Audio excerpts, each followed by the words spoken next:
Good evening. My name is Robin Aijian. We're going to give this just a minute while everybody gets logged in. Hang tight.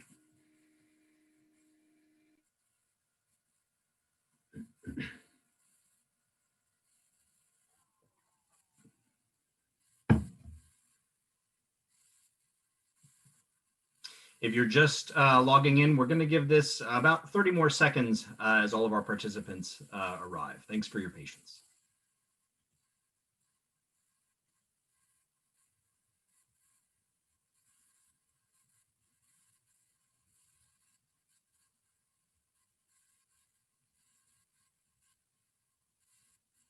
I see we still have a few more folks coming in. So again, we'll let this go on for just a moment longer while we get everyone settled and present in the webinar.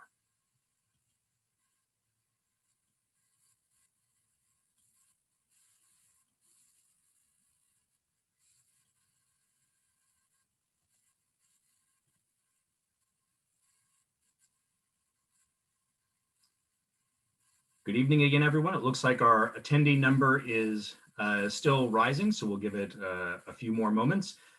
Just as a reminder, your cameras are off and your microphones are muted, so you're invisible to us at this point, but as I'll discuss in a moment, there is a Q&A feature that we can use to interact. Just maybe 15 more seconds and then we'll get going.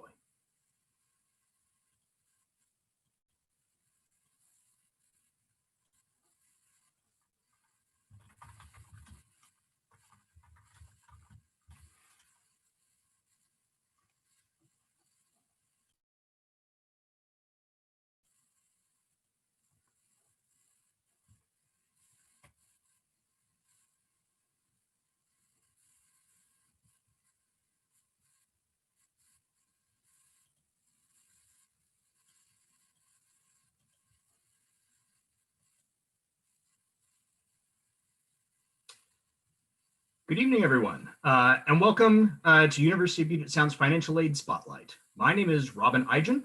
I'm the Director of Student Recruitment in the Office of Admission, and I'm also a proud alumnus of Puget Sound. I'm so glad that you can join us this evening. I'm joined by my colleague, Bryan Gould, who you should be able to see in the window. Bryan's giving a wave there. Director of Financial Aid. We're also joined in the Q&A feature this evening by Mike Rodersman, Associate Director of Admission, and Frank McNeely, who's our Senior Financial Aid Counselor. They'll be present in the Q&A to answer any questions that you might have that you can drop there on the button at the bottom of your screen. Our goal this evening is to talk about how financial aid supports an investment in Puget Sound education, and to provide an overview of scholarship opportunities, the types of need-based aid that are available, and how the whole process works. We recognize that there's so much about this year that's different from a more typical admission cycle due to the significant impact COVID-19 has had, not just on institutions of higher education, but the secondary schools, our economy, individual families, and society more broadly. So wherever possible, we'll try to point out how University of Puget Sound is responding, and also provide some information about how you can approach the college search and financial aid process in these challenging times. After the presentation, we'll have plenty of time to answer questions. Again, you can put questions in the Q&A at any time, and Mike and Frank will be able to respond, but they'll also be able to bring Bryan and I questions to address for the good of the group after our presentations. To frame our conversation about financial aid, I'd like to start by just saying a few words about the university more generally. Puget Sound is an independent national residential liberal arts college. Independent in that we aren't publicly funded or religiously affiliated.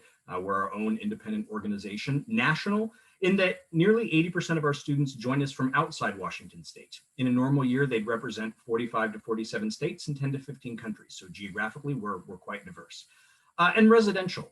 Our students live on campus for at least their first 2 years because being part of the community is an essential part of the education process at Puget Sound. And as a liberal arts college, we educate the whole person. We talk a lot at Puget Sound about inside and outside the classroom learning and how they contribute to a complete education. Inside the classroom, we require everyone to get a broad education. We have a very thoughtful core curriculum designed to teach students, whether they major in music, performance, or biochemistry, to think critically, to problem solve creatively, to write, argue, analyze, and communicate. Tools of the mind that are essential, we believe, regardless of your major or the career you go into, tools that we believe will serve our graduates for a lifetime of sustained inquiry, exploration, and leadership. The economists that study these things believe that current high school students are likely to have 5 or 6 different careers in their lives. Not 5 or 6 different jobs, but careers. So we're not trying to just prepare you for your first job out of college. This is an education designed really to serve you for a lifetime. Our community is also an essential part of the educational experience. Peer learning is important, but so is involvement in the residential community. This is not exclusively an academic exercise. What you do outside the classroom at Puget Sound is part of your education. We're not trying only to educate you as an academic. We also teach students to be leaders, to be thoughtful community members who've considered their position in the world and their responsibility to their community. Engaged citizenship is really important to us. I think this emphasis on those liberal arts skills that I talked about has led some in the popular presses to advance the idea that a liberal arts education is somehow soft or perhaps not as rigorous as you might find at a larger research university. I'd like to take just a moment to challenge that idea because I think this is important. You do not miss out on serious, focused, purposeful study in your major by going to a liberal arts college. The specialized education you receive in your field here is first rate and is made perhaps more rigorous by the fact that our classes are small. The average is 17. And all classes and labs are taught exclusively by professors, no exceptions. This means that your professors will know you individually. They'll see if you miss class, but more importantly, they'll serve as teachers and advisors and mentors during all of your college years and beyond. Because of our size, we're also able to provide outstanding opportunities for independent research and hands-on learning opportunities. So you don't miss out on serious, focused academic rigor at Puget Sound. What you get is a combination of that focused study combined with those broader liberal arts skills to support your whole person for the rest of your life. The outcomes are strong. Because of this model, I don't think it's an accident that we send students to medical school and law school at rates nearly double the national average, or that we've been named a top producer of Peace Corps volunteers and Fulbright scholars. An investment in a Puget Sound education is designed to serve you for a lifetime. If this sounds interesting or compelling to you, then I'm really glad you're here and hope that you'll apply to Puget Sound if you've not already done so. Our regular decision application deadline is coming up on January 15th. So now, having spoken perhaps for a bit longer than I intended to about the institution more broadly, how does Puget Sound help to make an investment in this education possible? Through scholarships and need-based aid programs. I'm going to talk for a moment about scholarship opportunities at Puget Sound. We have 3 types of scholarships which do not consider financial need in the consideration process. The first are academic merit scholarships. Now, applicants are automatically considered for academic merit scholarships when they apply, and they range in amount up to $30,000 per year. We award these holistically, meaning that there are, I believe, 6 different factors that go into the consideration process. You may know that Puget Sound is a test optional school, meaning that students can choose whether or not to submit their standardized test scores as part of their application. There has never been a penalty of any sort for applying test optional, but especially given the extreme difficulty of finding SAT or ACT testing centers during this age of COVID, Puget Sound has actually removed test scores from the consideration process for academic merit scholarships and need-based aid. So there is really no penalty for applying test optional. Now, academic merit scholarships are renewed for up to 5 years, assuming that students maintain a 2.0 cumulative grade point average and remain full-time students, not typically a problem. The overwhelming majority, I said 5 years, and that is correct. The overwhelming majority of students do graduate in 4 years. This is designed to be a 4-year education. Students not have difficulty getting the courses they need to graduate on time. But there are certainly instances where students opt to stay for an additional semester or year to complete their degree, and their merit scholarships can support that for that 5th year. Now, I know up to $30,000 a year in academic merit scholarships is a little vague or perhaps nebulous, especially when I've also said that there are 6 different factors that go into the review process. We have done some math that we believe will be a little bit helpful to applicants as they try and figure out where they might fall there. Admitted students with an unweighted grade point average at or above 3.6 can rest assured that they will receive at least a Dean Scholarship at Puget Sound, which is valued at $23,000 per year. Now, that does not mean a student with a 3.6 can't get more than that amount in scholarship, or that a student with a 3.4 or a 3.5 is somehow locked out of that scholarship level. Again, there's a significant amount of gray area here because of the holistic nature of these awards. But this math we are very confident in, and we hope that it's helpful to you as you consider the process and ballpark numbers. Talent scholarships are another significant opportunity for applicants to the university. We have talent scholarships in music, theater, debate forensics, and art, those 4 areas. Each requires a different audition or application process and has a slightly different deadline. Music scholars need to audition by February 1st. Applicants for the Theater Arts Scholarship need to apply by January 15th. Debate Forensics has the same January 15th deadline. And each of these has a participation requirement that students can read more about on our website. Note that the requirement is participation, not major. So you are eligible for music scholarships, theater scholarships, and debate scholarships, regardless of your intended major. And I think that really speaks to the educational environment at Puget Sound. We really want to support students broadly as they discover new interests and talents over the course of their 4 years here, and to really have a complete education for them. The art scholarship does require that students either major in studio art or art history, and it shares the January 15th deadline. You can read more about each of these opportunities on our website at pugetsound.edu/scholarships. We also have 2 competitive scholarship programs that offer full ride scholarships to Puget Sound, the Lillis Scholarship and the Matlich Scholarship. Now, the application deadlines for both of these are December 15. And while test scores are optional for all other types of scholarships, they are still required for consideration for Lillis and Matlich. So that's an important note. 10 finalists for each scholarship will be invited to interview in March, and then 2 recipients will be selected for each scholarship. The Lillis Scholarship is awarded for students who really combine extraordinary promise in academics and scholarship. The award recognizes those who demonstrate that academic excellence, a passionate interest in ideas, and intellectual independence. So students who are very excited about the creation of new knowledge in that aspect of the academic experience.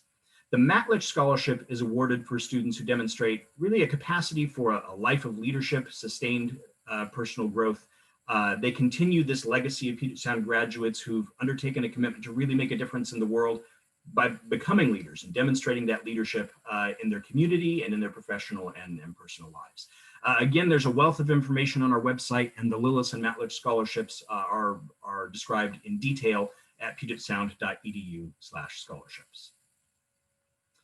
Our scholarship programs represent one, I think, very significant way that Puget Sound is committed to supporting students' enrollment. But for most students at Puget Sound, scholarships represent only one piece of a much larger financial aid picture. So here to speak more about how this works, and specifically to need-based financial aid, is our Director of Financial Aid, Bryan Gould. Welcome, Bryan. Thanks, Robin, and good evening, everybody. Give me just one moment to share my screen, and I'll be right with you.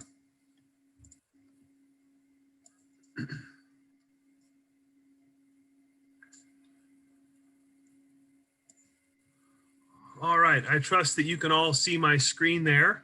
I've got just a few slides to share with you. I promise not to kind of walk you through too long of a PowerPoint, but this is really designed to help kind of keep us on track and ensure that I'm able to present to you here in the next 10 or 15 minutes information that's critically important, of course, to you and your admission decision, as well as to maybe prompt some questions that I'll be more than happy to answer kind of with a balance of our time towards the end. As Robin was mentioning, we obviously have a number of scholarship programs, merit scholarship and talent scholarship programs that students can apply for and qualify for. We also have some need-based grant opportunities for students, which both consist under gift aid. And so I'm providing you here with a bit of a visual to see really the 2 types of funding of financial aid when it comes to managing your cost of attendance. Gift aid is obviously the most desirable aid in that it is financial aid that does not have to be repaid. It is essentially deducted from your bill or the cost of attendance at Puget Sound. Self-help aid is always need-based and incorporates really what I see as the student or family kind of helping themselves in the form of financial aid. And so the main distinction that I want you to see here is A self-help aid is going to be a student or family member borrowing a loan in order to help manage cost, or a student working while on campus, either through our work study program or perhaps locally in the community to help kind of support their own cost of attendance. But it's important to note kind of right out of the gate the distinction between gift aid and self-help, because when it comes time for you to receive your financial aid package, which I'll talk about here in a few moments, you'll want to delineate between the two types of aid so that you're better able to understand kind of, you know, what level of participation you are playing in the form of financial aid in comparison to, say, the institution or government when it comes to grant assistance and grant programs.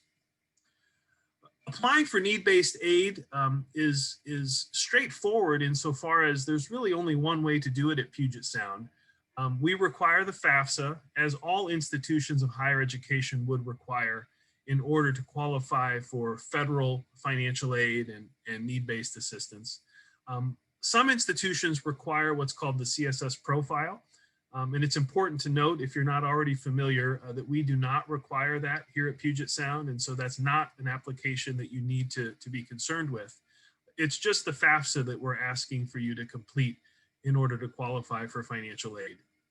You'll see I've put the web link there, as well as the date that it opened for this upcoming cycle. So the FAFSA has been open now for about 6 weeks. And I know many of you have filed it. And so I see my audience right now is both, you know, families who've already applied for admission and filed the FAFSA. You might be looking for next steps, which I would be happy to respond to. And then perhaps others who haven't filed it yet and maybe are wondering if they should, or perhaps are panicked that they haven't completed that piece of their application. No need to panic. There is still time for you to file the FAFSA if you haven't already had an opportunity to do that.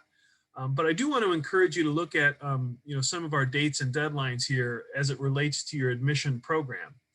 If you're an early applicant, either early decision or early action, it would really behoove you to apply for financial aid by December 1st. I'm sure it's not the first thing on your list of things to do during Thanksgiving holiday, but you will have some time here in the upcoming days, perhaps to spend a couple of hours online filing the FAFSA, especially if you're a part of one of our early programs. The reason for that is upon admission, we want to be able to provide you with a financial aid application that is robust and complete. And if you've not yet filed your FAFSA, while you would still receive your merit scholarship if awarded through your admission process, as Robin had mentioned, you might be wondering where the need-based assistance is. And it would be because you hadn't filed the FAFSA that we would be unable to provide that to you. So the sooner you file the FAFSA, the better. But I also don't want to cause unnecessary panic, especially if you're a regular decision applicant. You have a little bit more time in order for us to receive that application. Truth be told, you could file the FAFSA, you know, in February or March, and we would still provide you with the financial aid that you're eligible for. But obviously, the sooner you're in a position to make a decision with regard to your application for admission and enrollment, the better, in my view. And so I think the earlier you're able to apply, the better when it comes to FAFSA. Some of you are familiar with what is called prior year. Those of you who have filed the FAFSA are very familiar and might have wondered why the federal government was asking for your 2019 tax return. That's because each year when you file the FAFSA, you're using 2 years prior tax return in terms of the information that you are inputting. And so that's just kind of a reminder for those of you who perhaps have not yet filed the FAFSA that that's what you'll need to compile. And then finally, the data retrieval tool is a fairly seamless option for many to take advantage of when filing the FAFSA, where the IRS and the Department of Ed have kind of linked using this data retrieval tool where you can upload your tax information somewhat seamlessly if you're eligible to use that retrieval tool. And so we encourage you to do that if you can. The most commonly asked question that I get or that my team receives is, you know, what's this concept of financial need? Need is a funny word, depending upon who you ask. Need can vary in interpretation. I try and spell it out pretty simply and straightforward here. It's essentially the cost of attendance, which at each institution is going to be different. And so that particular variable is going to be different from school to school. If you consider a small private institution like Puget Sound compared to a regional public institution, obviously a 2-year versus a 4-year, all institutions are going to have a different cost of attendance. But your expected family contribution is not going to vary. That is actually going to be the same no matter where you apply and no matter where you choose to attend. It's not a guarantee of what you'll have to pay, but the expected family contribution is a calculation that the FAFSA dictates when you complete the application. And so obviously, as you see here, financial need is the difference between the cost of attendance at any institution and that expected family contribution that is a result of you filing. I think that this is an important slide because you can imagine if your expected family contribution is, say, $30,000, just to use that as an example, and the cost of attendance at Puget Sound is hovering around $70,000, then your financial need at a place like Puget Sound is going to be $40,000. Compared to applying to, say, University of Washington here in the state of Washington, where the total cost of attendance for an in-state student may be less or on par with your expected family contribution, which would mean you wouldn't have need at a place, say, like that versus at a place like Puget Sound. And so when it comes to us providing financial aid, we're really looking at that financial need and doing our best to meet that need with both grant as well as self-help financial aid programs, as was alluded to earlier. You'll see here on this screen, reviewing my offer, and I actually have a sample financial aid award that I'm going to share with you in just a moment to kind of help walk you through it. But before we get to that slide, I wanted to kind of just share with you what to expect if you've been admitted already, or if you intend to apply and you are admitted between now and the springtime. You can kind of expect here, this is what you can expect when it comes to your financial aid award package. Anytime between mid-December and mid-April, upon admission, usually a week or two after you've been admitted, you'll receive a packet in the mail, which is a financial aid brochure that we'll actually mail to you so that you can kind of thumb through it and have it for your kitchen table or coffee table. But also at the time of admission, we'll release your financial aid package electronically alongside your admission offer. So it kind of comes in two parts, both the electronic version, which is more immediate, and then shortly thereafter, a mailed version that you'll have to kind of hold in your hands at home. That can happen anytime between mid-December and mid-April based upon the timing of your admission and your admittance to the institution. We always talk to families. I'm pretty candid, and I should have led off by saying, I've been at this for some years now, and I really evolved into a professional that really likes to talk candidly with families about financial aid and about financial literacy. Where there's a will, I guess there's a way when it comes to some of these matters with financial aid, but we're not always going to be the least expensive option, and we recognize that. And so we really encourage families, as they're looking at some of the things that Robin has talked about, and then comparing that to other institutions that they're looking at, they also want to, of course, be looking at kind of what we consider the right financial fit. And whether or not we're going to be that, is contingent upon that financial aid package that we're able to deliver. I can tell you, after doing this for a number of years, we're very competitive when it comes to our financial aid. I think there are many students on our campus kind of beyond their wildest dreams when it came to thinking about going to a private college and seeing that kind of sticker price that you see, that not all students are paying. I think some families are quite surprised at the financial aid that they're offered, and that Puget Sound is much more affordable perhaps than they would have first realized.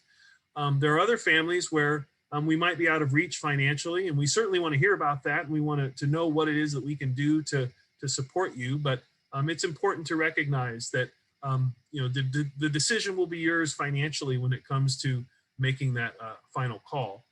You'll obviously want to consider the proportion of gift aid versus self-help financial aid. I note parent loans on there. They are certainly an option, although that's not usually the first thing out of my mouth when I talk with a family about financing their bill. For some families, it's kind of a bridge that kind of helps them get from their out of pocket to the cost that is actually being charged. But I do want to be weary of other institutions that may package a plus loan in their award. We don't do that.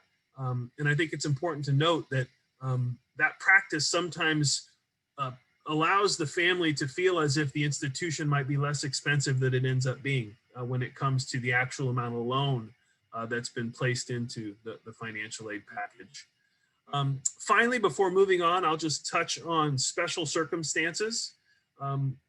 We, as all institutions, have a process for requesting what's called a special circumstance review. Thankfully, the FAFSA provides families with that option. If your circumstances are not accurately depicted in the FAFSA, perhaps you've had a job loss since 2019, or your expenses are such where you want to request a special review, we're more than happy to take a look at that. I will tell you that not all special circumstances will result in additional aid, but it's certainly worth talking about if you feel that the FAFSA does not represent your actual circumstances when it comes to financial aid or to your personal finances. And a good example of that is job loss. 2019, for some families, may have been the best year on record financially, and now they're struggling.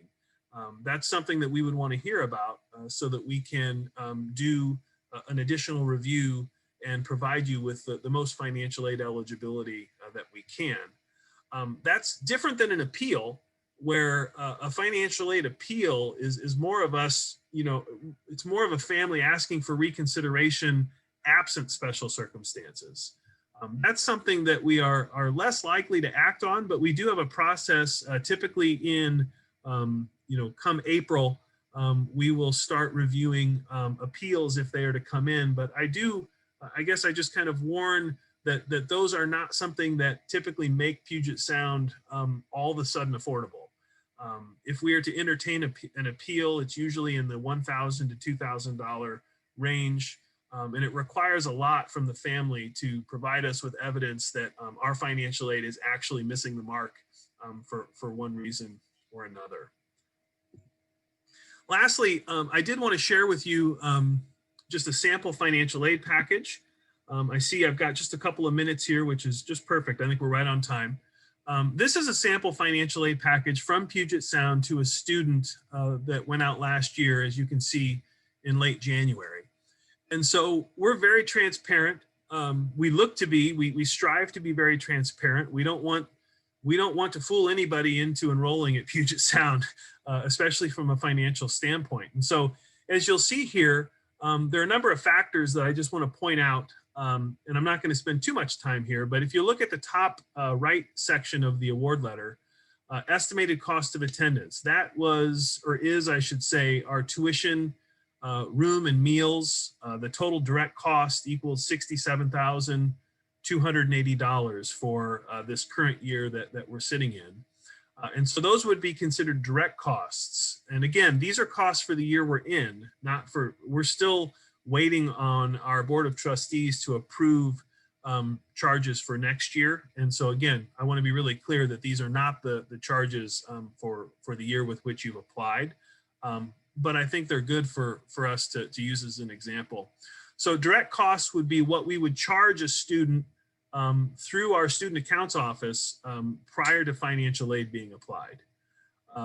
You'll see indirect costs there. That's an estimated number that we use for things that we wouldn't charge you for, but that we would assume are a part of your cost of attendance. That would be things like, purchasing books and supplies and transportation to and from campus, etc.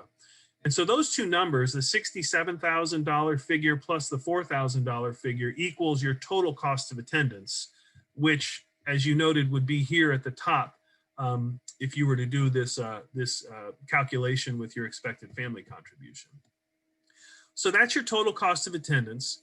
You'll then see in the center kind of how we outline our direct costs is what we would charge minus the financial aid that you've been offered, which would equal your estimated annual bill. And so this is an exact sample of what you would see at the time of us offering admission and financial aid to you for this upcoming year. And so this will look very familiar to you when you receive one yourself here in the coming weeks. That estimated annual bill, as you can see, is subtracting the gift aid, which is compiled there under scholarships and grants, and then your student loans. And so those are the two items that we would subtract from that direct cost, which equals for this particular student an estimated annual bill of just under $24,000. Now, again, that assumes that the student is borrowing that $5,500 in loan. And so if this particular student was to decline those loans, well, then of course, their estimated annual bill would go up by $5,500 in this example. You'll also see work study there towards the bottom. Not all students qualify for work study. It's a need-based program, and we have a limited budget that is given to us from the federal and state government to make use of. But for those students that are awarded work study, in this case, $3,600 is what was awarded to this student to earn over the course of their 9 months, give or take, on campus. It equals roughly about 10 hours a week of work when you factor in minimum wage and the type of job that the student is taking advantage of. And so you'll notice that's not calculated in the estimated bill because that's not something that would go against the student's account. That's something that would get paid to the student while they work. And so they have to earn that over the course of the year rather than have it credited to the tuition bill, for example. But that's a great opportunity to talk with your student about, affording their own living expenses and, their personal expenses while in college, grabbing a coffee before class or perhaps going out to dinner on a Sunday night outside of the residential meal option. That could be something that they're earning their work study in order to afford rather than calling home and asking for spending cash. And so that's something obviously to keep in mind. I mentioned the PLUS loan, and so I'll just finish by saying at the very bottom, we don't package the PLUS loan, but we do let you know the maximum amount of PLUS loan that a family could borrow. And in this case, it would be $24,000. Now, I would be the first person to say, if you're feeling the need to borrow $24,000, let's talk about, again, financial literacy and whether that this is the best, financial fit. That being said, families are permitted to borrow up to the difference between the cost of attendance and the financial aid package in the form of a Parent Plus loan, as long as they are considered creditworthy, and that's an application that they would process through the Department of Education. So lots more that we could talk about there. But with that, that kind of concludes my presentation. But I would love to respond to questions and hopefully answer all those questions that you have over the next 20, 25 minutes or so. Does that sound good, Robin? That does, Brian. And I'm just writing down a note here, and then we've already got a few questions come in that we can address. I do want to make sure everyone knows that the session this evening is being recorded and will be available to view later on our website, should there be anything you wanted to rewatch. And Brian and I will both share our contact information before the end in case you'd like to follow up with us individually. The first question that came in was about the consideration process for academic merit scholarships and whether or not there was anything that a student needed to do in the application to be considered for those. For academic merit scholarships, there's really not anything more other than the admission application that needs to be provided. The admission office, as Robin would attest to, they'll do a thorough review of the admission application, looking at all factors, obviously grade point average, but then other more subjective measures that come through in the financial aid application that will then arrive at a final determination of what that academic merit scholarship will be. And so the short answer is no. I think the long answer is just to trust that there's a really thorough holistic review that goes into the admission application that then arrives at a decision, if admitted, on what the academic merit scholarship will be. I will take a moment to note, as Robin I think did earlier, those are renewable for the time, 4 years up to 5 years. And you do need to be meeting satisfactory academic progress, of course, in order for those to be renewed. But you can count on them year in and year out while you're enrolled at Puget Sound. Thanks, Brian. Next question, which I'll read here is, does a merit-based scholarship add to income, thus reducing the demonstrated need of a family? So does the merit-based award decrease the financial aid award?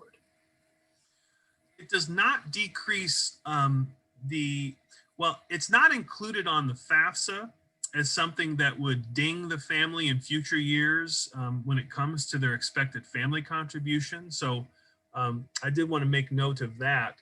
I will say that our ability to meet financial need for as many students as we wish to try and meet that need for does require that we take into consideration merit scholarships when we're looking at the percent of need that we're able to meet for a student.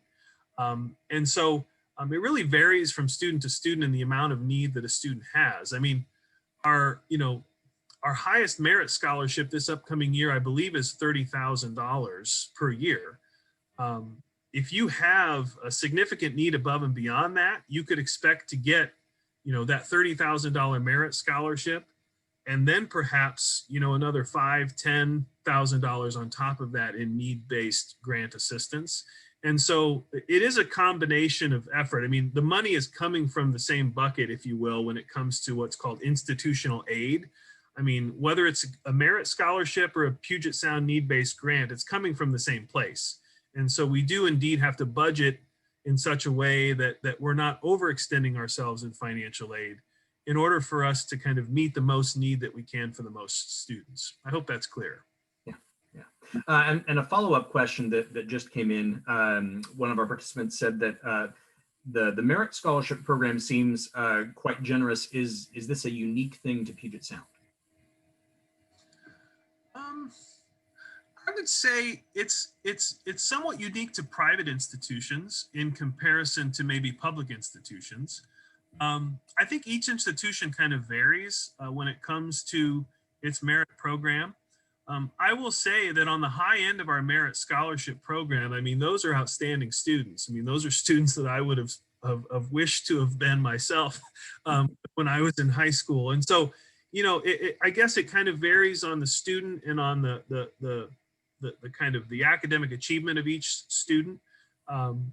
But I would say it's not as unique to Puget Sound as it might be comparing, say, a private versus a public institution. I don't know, Robin, if you want to add to that or your thoughts. Yeah, I would second everything that you said, Brian. I don't think that it is totally unique in the world of American higher education, but certainly not every college has an academic merit scholarship program, and the nature of each is really unique to the institution. So the process that a college goes through for selecting those recipients is really going to vary depending on the institution and its strategic goals and its values. So while the concept of an academic merit scholarship is not unique to Puget Sound, how we do it is unique. Mm-hmm. Yeah. That's right. The next question, how are international students treated in the financial aid process?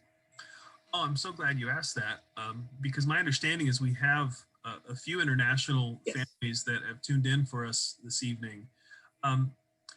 Unfortunately, an international student is not permitted to file the FAFSA, and so they're not going to be eligible for some of the need-based financial aid that I was describing. But I'm quick to point out that our merit scholarship program does indeed apply to our international population. And as it was noted by one of the participants, it's quite generous. And so I think, many of our international applicants, while, perhaps feeling as if they're disadvantaged perhaps by not having access to some of the need-based assistance like loan, for example, even or work study. You know, if an international student is to receive a merit scholarship, you know, ranging from, you know, anywhere from $15,000 to $30,000 per year, that can make this place quite affordable. And we do ask as part of the admission application for international students that they provide us with a statement of finances, because we want to ensure that we're working closely with them and managing their expectations. Because as I said, we're a very transparent place.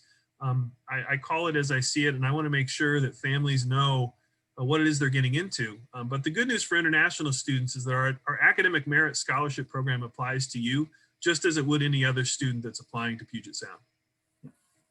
Yeah. And I would just add on top of that, the talent scholarships as well. International students are eligible to apply for. Perfect. The next question, I'll answer, Brian. The question is it worth submitting an updated GPA or transcript after submitting my application?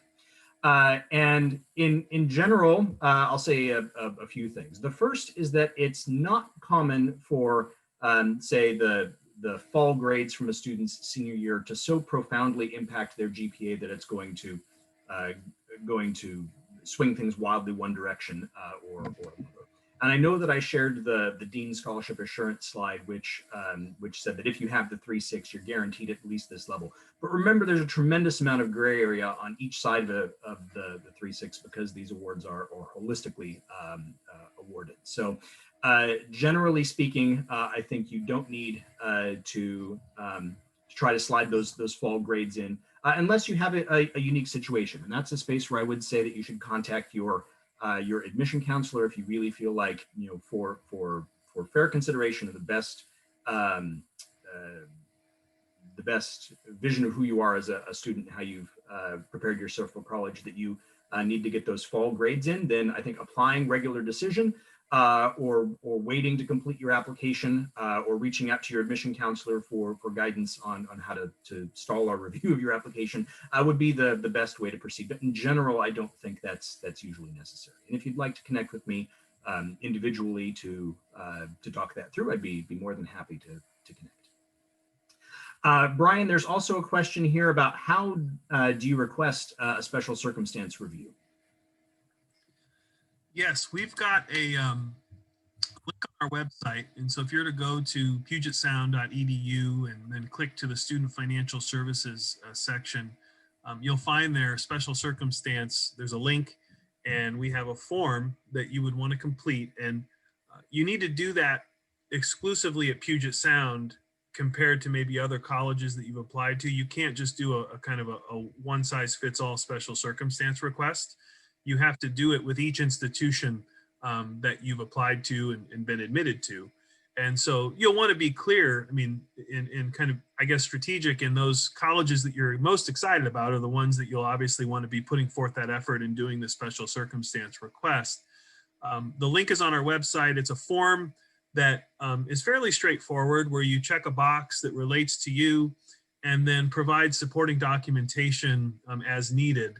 Whether that's you know, a pay stub if you've experienced kind of a reduction in income, or some sort of an expense sheet if you have kind of extraordinary expenses that aren't captured on the FAFSA.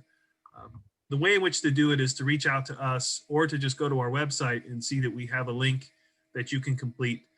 I will say on behalf of my colleague Frank, who I know is behind the scenes listening too, you know, you want to first understand that you do need to be admitted before we're able to process your special circumstance. And that's not us telling you to wait so much as we just want to manage your expectations of timeline. We won't be able to really review your special circumstance comprehensively until we know that you've been admitted to Puget Sound and that you're a part of our admit pool. And then we'll be working on them, you know, as best we can throughout the season. What I don't want you to do, I mean, it's one of these things where it's like, there is such thing as too early. We're not too early at this point, but there is also such thing as too late. You might be surprised at the number of special circumstance requests we get like on April 20th, and the family is asking for us to expedite it so they can make a decision by May 1st. That's a challenge for us. I mean, our office does have limitations in terms of resource. And so I would ask that once you've been admitted and you've received your financial aid package, if you feel like something doesn't feel quite right, reach out to us within a week or so, do a special circumstance, get it kind of organized and prepared in February versus April. And we'll have plenty of time to kind of make right on the financial aid so that you can make that last decision. So yeah, that's perhaps more than you asked for, but that's how you go about that process. Yeah, great. And I would just second, I think what one of the themes there in Bryan's comments is that we are here to help in admission and financial aid, to answer questions and to make sure that you feel like you're moving through this process, especially with Puget Sound, in a very well-informed way. Again, as Bryan has said, we strive for transparency and to make sure that you know what's going on and know what this means and know where you're at in our processes. So if we can help, please do reach out. So a few questions here related specifically to COVID-19. The first is about our plans for spring and how that impacts the residential requirement, which I will answer. So our plan at this time, and we've spent all fall, I think, building out pretty robust plans. So to be clear, we were remote for the fall, and our intention is to be in person again in the spring. And the way that's working is that we will have the residency requirement in place for the spring, but again, on the same theme, I think our residence life office is really working closely with students and evaluating their individual circumstances to make sure that they're supported and approaching this time in a way that meets their needs. Bryan, there's also a question about how this has impacted tuition that I'm wondering if you can speak to. Yeah, so for this particular year, both fall and spring semester, and I think this really speaks to a lot of the pride I have in being a part of the community at Puget Sound. I mean, obviously, we have all been placed in a position that we would have never expected. And I think that our leadership, President Crawford on down, has just been very impressive in how we've gone about our business and pivoting and working with families and students to the best of our ability. One of those is with tuition. I mean, we recognize this year that because in the fall we have been remote and in the spring, while we do intend to be in person, there will be kind of some hybrid learning and remote offerings. We decided to not increase tuition this year for the year 2020, 2021. In order to kind of honor the fact that that we're wanting to work with families, both from the expense side as well as the experience that our students are having, which is, I think, a phenomenal one in most cases. I think a lot of the feedback I've received from students and faculty is that, just a lot of good work and sweat has gone into making this year a success for our students. But that being said, tuition is something that we are very mindful of, and so this year we held tuition for this current year that we're in at the rates that we had last year, and so that was one thing that we did from a tuition standpoint. We also provided students with options to use their institutional aid in ways that typically we wouldn't allow them to use institutional aid when it comes to their enrollment level and registration. And so without going through you could actually go to our website and see all the things that we've done this year in support of our students. But those are a couple of things that come to mind where we're trying to kind of remain committed to our students and recognize that this has been a really challenging year for them, not the least of which financially. There's some really great questions coming in here. I'll handle the next one, which is just related to COVID-19 and the opportunity to visit campus. And with the return to in-person instruction in the spring, it's also our intention as we move kind of into the end of winter and the very early spring to resume campus visits. So we'll get information published on our website as soon as possible about those, as soon as we know a start date. We definitely recognize the important role that visiting a campus and connecting with that community and seeing the space and imagining yourself there, that plays a really important role in selecting a college. And we understand that and are definitely going to, again, work with you to try and create those opportunities. The next question, Brian, a family has completed the FAFSA and then just recently had significant income change. Can they go make an immediate change in FAFSA, or should they do the special circumstances? Should be a special circumstance. So the FAFSA, it's a great question. If I weren't a financial aid director, I would be asking the same thing. But because I am, I know the answer, and that is to not create your own special circumstance result in the FAFSA. In other words, leave it the way it is because the FAFSA wants it to be your 2019 income. And if you're to change that, it could flag, verification, or could cause us to have to then do more with you that you don't really want to have to do either. What I would encourage you to do is to leave the FAFSA as is, especially if this is income related, but do the special circumstance. And we in the financial aid office can then be the ones to go into the FAFSA kind of through the back door, so to speak, and make the adjustments on your behalf once we've approved that special circumstance. So let us do that heavy lifting for you. Your responsibility is to provide us with the special circumstance request directly, and then we'll do our work on our side. Great. The next question, Brian, can merit scholarships change year to year, or are those amounts guaranteed? Those amounts are guaranteed. And so we will honor that merit scholarship award as a renewable award each year that you're enrolled at Puget Sound. And I know there are several questions, and this is I think a great question for us to. It's a few questions that I'm pushing together. I think it's a great one for us to get out in the open about the difference in in-state and out-of-state tuition and kind of how that factors into the college search and what that looks like at Puget Sound. Yeah. So as a private independent college, there's no difference between in-state and out-of-state when it comes to tuition. It's the same whether you grew up in Olympia or in Florida. And so for that, it's important to note there's no difference. It is important to note if you're looking at places in the state of Washington and you're from out of state, that our financial aid, I think, is going to make us very competitive with institutions, I guess, that aren't in your state. In other words, if you're not looking at your flagship in-state university and you're looking to come to Puget Sound, I'm excited to inform you that because of financial aid, we often find ourselves positioned quite well in comparison to you being an out-of-state student elsewhere. And so if you're following my logic there, that's really what our financial aid program is able to do, is in many cases bring us down to a level that is quite comparable with many flagship universities throughout the country if you were to be an out-of-state student going there. But for our purposes as a private institution, you're not going to see any advantage or disadvantage regardless of where you live in the United States. Thank you, Brian. The next one is about tuition levels and what the projected rate of increase is for the next few years. Mm-hmm. The standard increase, I want to say over the last 5 to 10 years has been hovering between 3 and 3.5% when it comes to tuition. And so it's a little harder for me to answer that right now for next year, especially because I know that our administration and board of trustees are talking about setting tuition and fees for this upcoming 21-22 year.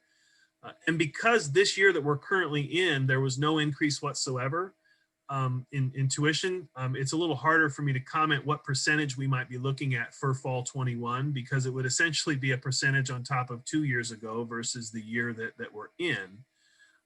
So all that being said, it's a little harder to confirm right now what to expect for next year. But to answer your question, 3 to 3.5% is what I would kind of pencil in to your projections year to year once enrolled. Great. Thank you. I'm just acknowledging a note from Mike and Frank in the Q&A. Thanks really everybody for the great questions and the volume of questions. They were working quickly behind the scenes, and I know they had to give some answers that were going to be shorter than they wanted, or that that had typos in the quick responses, which is what happens when you're working quickly. Again, I'll just reiterate: keep the questions coming, but also beyond this evening, we're here to help, and especially with the application process, considerations around admission, and then financial aid. This is a really good opportunity to connect with the financial aid officer, with the Office of Admission, to really have an individual conversation about where you're at and what your needs are, both for an institution and financial aid and what that might look like. So we are very much here to help and to work with you individually. We went ahead and put the contact information there in the Q&A for everybody. So again, that's a great opportunity to follow up with us later. Are there any other questions, Mike and Frank, that we can address for the whole group?